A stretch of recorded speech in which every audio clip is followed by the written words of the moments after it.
పేదల సంక్షేమమే దైవంగా రాష్ట్ర ప్రభుత్వం అమలు చేస్తున్న ఎన్టీఆర్ భరోసా పెన్షన్ పంపిణీ కార్యక్రమంలో ఈరోజు సిబిఎల్ మండలం ముడుమాల గ్రామంలో ఎమ్మెల్యే బొగ్గల దస్తగిరి గారు పాల్గొన్నారు.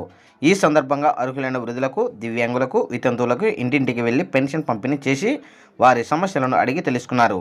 పేదల జీవితాలలో కల్పించే ఎన్టీఆర్ భరోసా పెన్షన్ పథకం ప్రభుత్వం ప్రజల పట్ల చూపుతున్న నిబద్ధతకు నిదర్శనమని ఎమ్మెల్యే బొగ్గల దస్తగిరి గారు తెలిపారు. ఏడాదికి 33,600 కోట్లు ఏడాదికి ఎన్టీఆర్ భరోసా పెన్షన్ కింద ఇవ్వడం జరుగుతుందని అన్నారు. అలాగే ఈ కార్యక్రమంలో మండల పార్టీ అధ్యక్షులు BM Chandrashekar, society window chairman Chinathimmappa, MPTC Eeranagoud, నియోజకవర్గ తెలుగు యువత అధ్యక్షుడు హరికృష్ణ, సచివాలయ సిబ్బంది మరియు ముడుమాల గ్రామ నాయకులు, సొసైటీ విండో డైరెక్టర్ పౌలు, జగదీశ్వర్ రెడ్డి, కార్యకర్తలు మరియు మండల నాయకులు పాల్గొని విజయవంతం చేశారు.